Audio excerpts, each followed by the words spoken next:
In this session, I'm going to be talking to you about the link reaction and the Krebs cycle.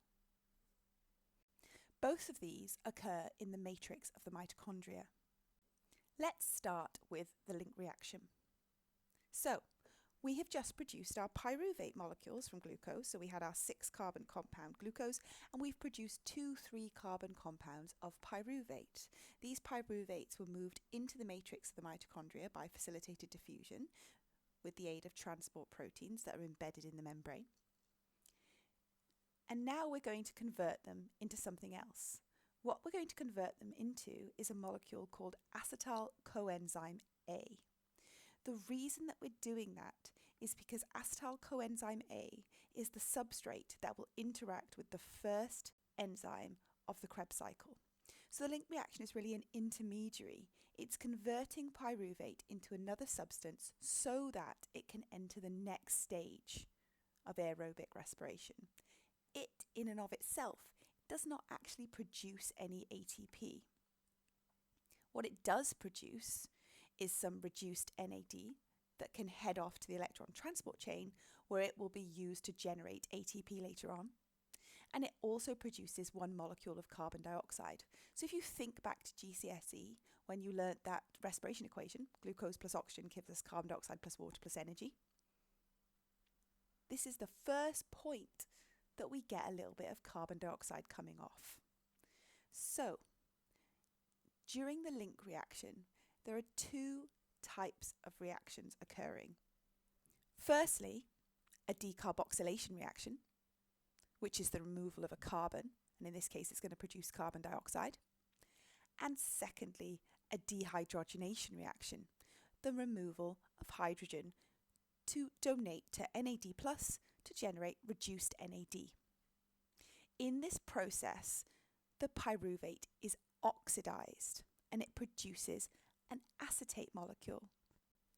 This acetate molecule is then combined with coenzyme A, and we're done.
So we can see that the link reaction outputs per glucose are 2 carbon dioxide molecules, 2 reduced NAD molecules, and 2 acetyl-CoA molecules.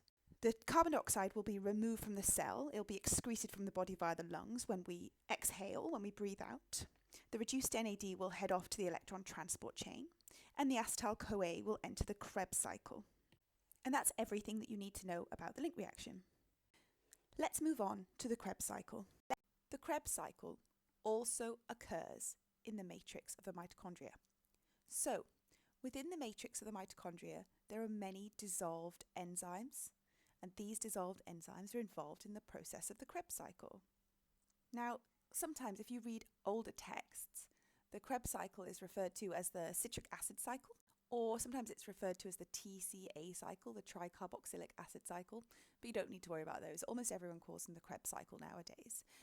And it was discovered in the 1930s, so we've known about it for quite a long time. Let's contextualize the Krebs cycle. What is the point of the Krebs cycle? Well, the point is to generate as many coenzymes, as many hydrogen carriers as possible, so that those hydrogen carriers can head off to the electron transport chain, donate their hydrogens, and those hydrogens can be involved in generating ATP. So the Krebs cycle is not really about releasing ready energy now.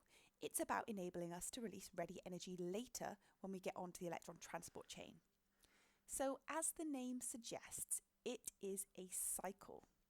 The 2-carbon acetyl coenzyme A molecule comes along and it binds with a 4-carbon molecule, oxaloacetate. Now, for A-level, you don't actually need to know the names of any of the intermediaries of the Krebs cycle, and if I name them, it's totally out of interest. What you do need to know is the number of carbons at each stage, so that is the bit to pay attention to. So our 2-carbon molecule binds to our 4-carbon molecule, and they generate a 6-carbon molecule. This 6-carbon molecule undergoes a series of enzyme-controlled reactions where it will be converted back into that 4-carbon molecule, and along the way, it's going to release some things. It's going to release some hydrogen, and it's going to release some carbon. So we've got dehydrogenation reactions and decarboxylation reactions. So when the 2-carbon compound binds to the 4-carbon compound and produces our 6-carbon compound, the coenzyme A carrier molecule from the link reaction is released and it is recycled. That means that it heads back up into the link reaction where it can combine with another acetate molecule and form a new molecule of acetyl-CoA. So this coenzyme A section is in a little cycle of its own. The 6-carbon compound citric acid then undergoes 2 reactions. It undergoes a decarboxylation and a dehydrogenation reaction, and 1 molecule of CO2 and 1 molecule of reduced NAD is produced. This 5-carbon compound then undergoes a decarboxylation and a dehydrogenation reaction again. And then you get a 4-carbon compound. This 4-carbon compound first then undergoes a dephosphorylation reaction. So we get a substrate level phosphorylation and the production of 1 ATP molecule. Then we have another redox reaction, another dehydrogenation reaction, and we reduce another coenzyme. This coenzyme, however, is called FAD, flavinomide adenine dinucleotide, as opposed to NAD, which is the only one we've talked about so far. And we produce FADH2. We then get another dehydrogenation reaction, and an NAD plus comes along and is reduced to form NADH. And we end up back where we started, at that 4-carbon compound oxaloacetate, which is ready again to bind with the 2-carbon compound acetyl-CoA that's just come in from the link reaction. So we've come full circle. So let's look at the outputs of the Krebs cycle. It's really important that we think of the outputs per glucose. So we started off with our 6-carbon glucose, and from that we got our 2 molecules of the 2-carbon acetyl-CoA.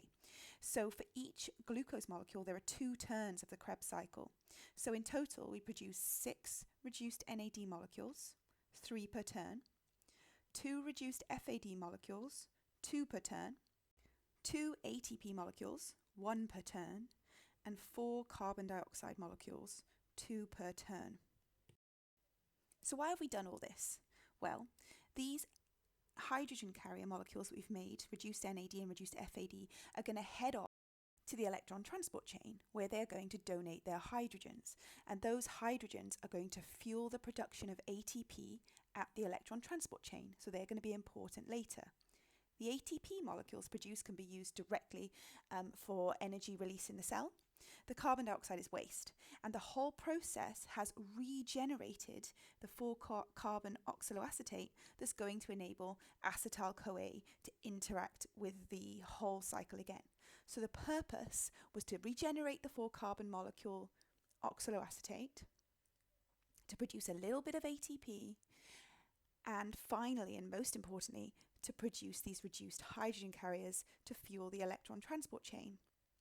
And that's really everything that you need to know about the Krebs cycle for now. So well done.